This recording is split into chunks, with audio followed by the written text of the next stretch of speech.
Hello, children of the night.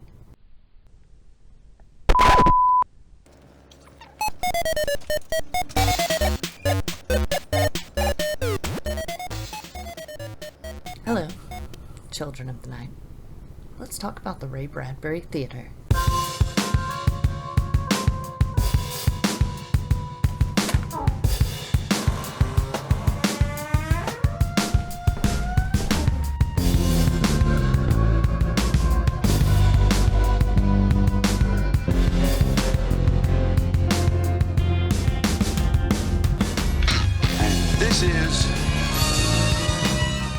Recently, I discovered a series based on the short stories of Ray Bradbury. If you're unfamiliar with Ray Bradbury, he's an American author most known for his book Fahrenheit 451, which he wrote in 1953 as a response to censorship and book burnings. But later in the years, he stated that it's been about the media reducing interest in literature, and then later he said it's about political correctness, so who really knows? I guess when you write something, you can say it's about whatever you want to say it's about. But his range was wide, and he often wrote many different genres or genre kind of crossover stories. The Ray Bradbury Theater showcases this range by adapting many of his different stories into an anthology TV series, much akin to The Twilight Zone or The Outer Limits. So let's take a look at the very first episode, Marionette, Inc. Starting with the show's ego trip of an intro, the hubris oozing through the screen as old Ray shows off all this cool stuff. How could anyone not want to be this guy? Look at all my cool stuff. How could anyone not want to be me? The episode opens with a middle-aged married couple, John Brayling and his wife Marjorie. Clearly the well-meaning wife drones on endlessly, much to the annoyance of the husband, and is the basis of every "take my wife, please" joke that's ever been told in history. Cat Blends, you know you have trouble sleeping at night. Oh, here's your bacon. There we go. You haven't touched your egg. You hate runny eggs. It's okay. Don't worry, I can cook it over again. It'll only take a second. I'll just rinse out the pan. The weatherman said it was going to rain today, and I see clouds in the sky. So you better take your raincoat just in case. And I put your umbrella in the car last night so you wouldn't forget it.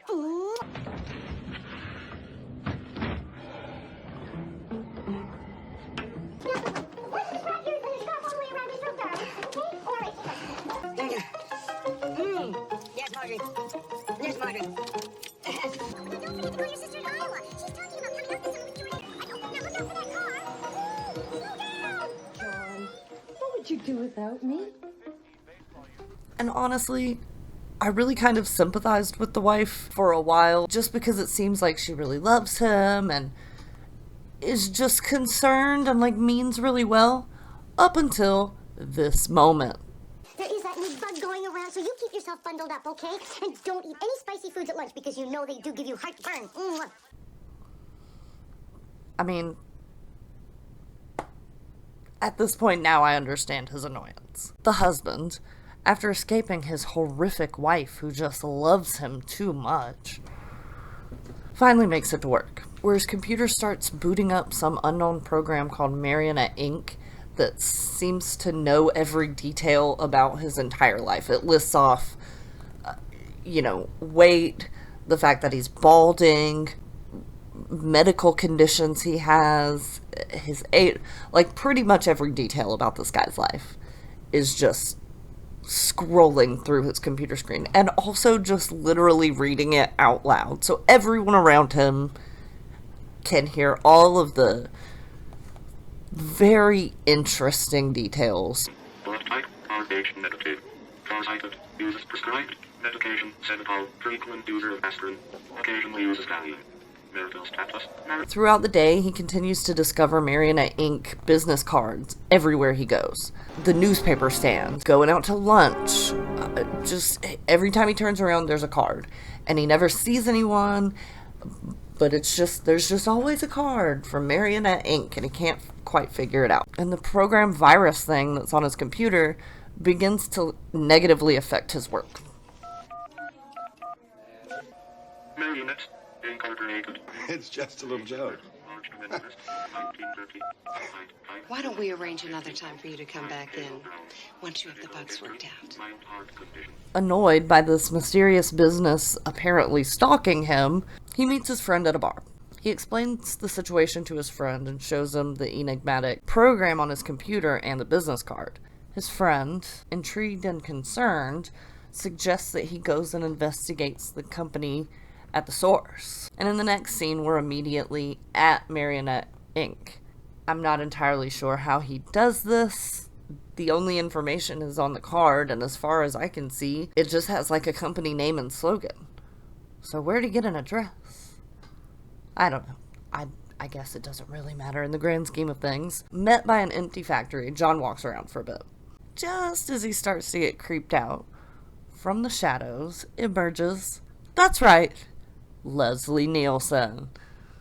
My name is Fantuccini. And don't call me Shirley. Donning one of the weirdest and laziest Italian accents I think I've ever heard. What are we doing? Why, we're helping you, Mr. Braley. Because you are, you live, you exist. Do you hear me? Fantuccini. And don't call me Shirley. He leads him to a room where he presents... Fantuccini. And don't call me Shirley. Leads him to a room where he presents an android version of our main character. Don't forget to tell him about the birthmark. Explaining that they gathered all of that information about him and began to contact him because they just want to help him. Any human being has a right to meddle, to intervene, to step forward when he sees a sad man rushing to the edge of the cliff. I don't like it. You can live again, Mr. Brayling.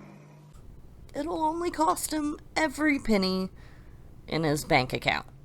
The exact amount in your savings account, Mr. Brayling, $25,000. $25,952.50, to be exact. My life savings. It's impossible. Obviously not. Our lead, John, is first offended and then super weirded out. No way. Well, as weirded out as he might have been in that moment, it didn't take him long to change his mind. I want to get the hell out of here. Think of the possibilities. See, it's madness. Madness! Because the immediate next scene, he's back in the bar with his old BFF, and he's bragging to him about how great life is, and how he doesn't have to be around his wife. Hallelujah! Praise the Lord! I never have to go back home! You look like the little boy just discovered there really is a Santa Claus. Crane, there is a Santa Claus, and Tinkerbell, and the Tooth Fairy, and the Easter Bunny, and that pot of gold at the end of the rainbow. I'll show you. Go on. I keep him in the basement, and I trade places with him 2-3 times a day. You mean you've been out every night this last week? Every night, all night, every day, all day. Movies, bowling, all the things I've wanted to do. All the things you've wanted to do? Movies and bowling? You can't do that stuff with your wife? Movies and bowling? You can't do that stuff with your wife? Madness. Mad with happiness. I mean, maybe she wouldn't have been so clingy if you would have spent some time with her, took her bowling, took her on a movie date occasionally. I mean, good Lord. What is wrong with this man? Wine, women, and song? I hadn't thought about women. When are you leaving town? Leaving town? Yeah, Paris, Rome, Rio, Club Med. I haven't made any plans. So again, he hasn't even thought about women or traveling or adventure or anything. This man has had a duplicate for days at this point, and the only thing that he's thought about doing is going bowling and going to the movies? This guy just really hates his wife. Madness. So as John boasts on, praising his days sans wife, his friend simply points out that it seems like his wife is enjoying herself. She seems like she's having a nice time. She seems to be enjoying herself. Yeah. And John, seems immediately annoyed by this prospect, but then immediately suggests to his friend that he should get one as well. Every man should have one. That's for sure.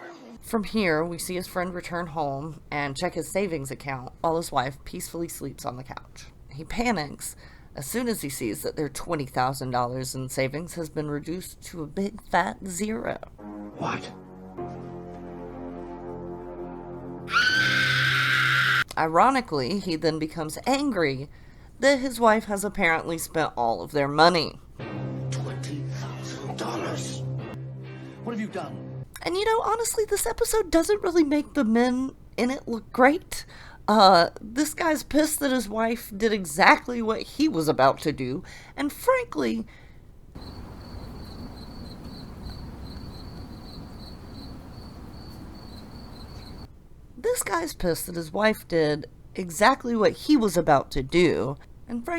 you're probably just the same kind of husband as your old pal John. Madness. All these men have to do is take their wives to a movie every once in a while. Jeez. Anyway, it takes a second to register with this jackass what exactly is going on. And just when he does, we get the shot of the wife waking up as he realizes she's the android. And he's been living with her the entire time.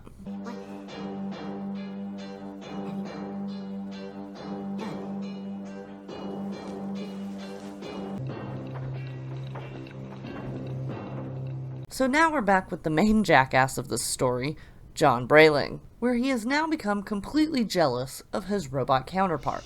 He watches them from the window outside and decides his wife receiving a gift is his final straw. Basically, the only one who's allowed to be happy around here is John. John, what's wrong? What the hell are you up to? Champagne. What am I supposed to do now that you've got it all riled up? You know how hard it is to go up there and pretend? Pretend? John, you're the one with the nerve. You can leave. You can go anytime you want. You have an android taking your place. You don't have to be there. The only reason that you're mad is because now your wife is enjoying the company of the android version more than she enjoyed your company. And that really is what's getting you here. I mean, reflect some, John. Reflect on yourself. You just can't stand that Marjorie is enjoying this as much as you are. Oh my god. Oh my god. As much as I hate to be on the AI side of this episode, it's the android that finally delivers John some hard truths. From now on, you check with me on every action you make. You got that? No.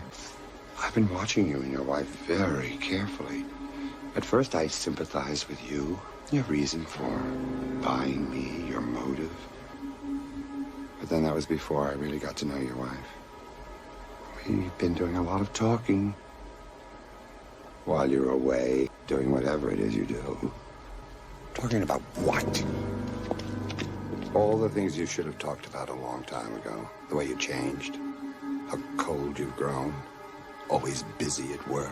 Never having a minute, not a minute, to tell her that you love her. Shutting your poor wife out of your life, driving her insane with your indifference. She did everything for you. Kept the house clean. Cooked you wonderful meals. Gave you massages. Anything to get your attention. Shut up. Shut up! After some back and forth of John being a little bitch boy, there's a struggle between them. Tickets. My wife will love it. Your wife? Yes, Mr. Brayling. My wife. No. What are you going to do? I'll give you anything. I already have everything, Mr. Brayling.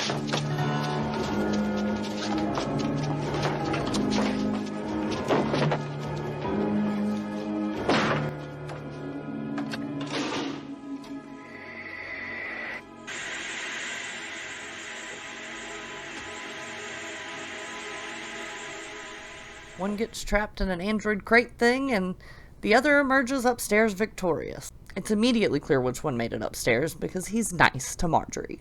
So you figure it out. What were you doing down in the basement? I heard a noise. Just a rat. My hero.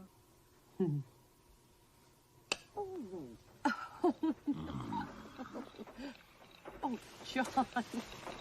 And that's the first episode of the Ray Bradbury Theater. I'm sure I wasn't really supposed to be on the robot side of the equation, but none of them did anything noticeably sinister.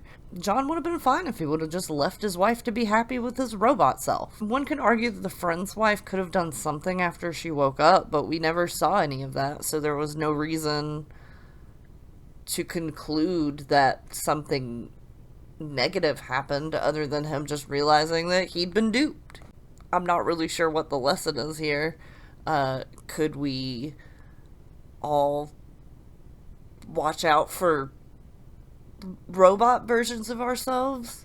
When you're dating someone, check the number 1 red flag, which is listening for an android heartbeat. Is that the lesson? Is that the moral? Every man should have one. That's for sure. I don't know. Maybe it is. Okay, bye!